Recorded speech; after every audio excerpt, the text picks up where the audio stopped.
थोरो सोचियो जेकॾहिं अव्हां 4 सालनि जा हुजो ऐं दुनिया अव्हां खे अखियुनि सां न पर अॻुवाट पंहिंजे अंदाज़ सां ॾिसण लॻे त तव्हां खे कीअं लॻंदो।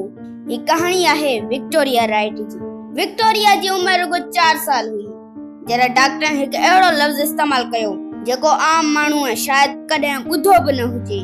टियोरोबेज़म ही हिकु नायाब जेनेटिक बीमारी आहे जेका चेहरे जे हॾनि खे आहिस्ते आहिस्ते बिगाड़े छॾींदी आहे। डॉक्टरनि चयो जेकॾहिं इलाज न थियो त अखियुनि जो नूर बि विञाए सघे थी। सर्जरी थी, अखियूं बची वयूं, पर समाज सर्जरीअ सां तब्दील न थियो। स्कूल में ॿार खिलंदा हुआ, कंहिं लाइ हू अजीब चेहरो हुई। हिते अक्सर करे माण्हू टुटी पवंदा हुआ, लिखण शुरू कंदा आहिनि, पर विक्टोरिया मुख़्तलिफ़ हुई। हिन लिखण बदिरां सवाल पुछण शुरू कया।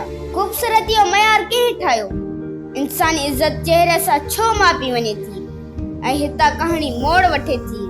विक्टोरिया ख़ूबसूरती वारी सर्जरी कराइण खां इनकार कयो। हिन फ़ैसिलो कयो त हूअ पंहिंजो चेहरो न पर समाज जी सोच बदिलाईंदी। हिन कानून पढ़ियो ऐं पोइ शुरू कई हिकु website, not just a funny face.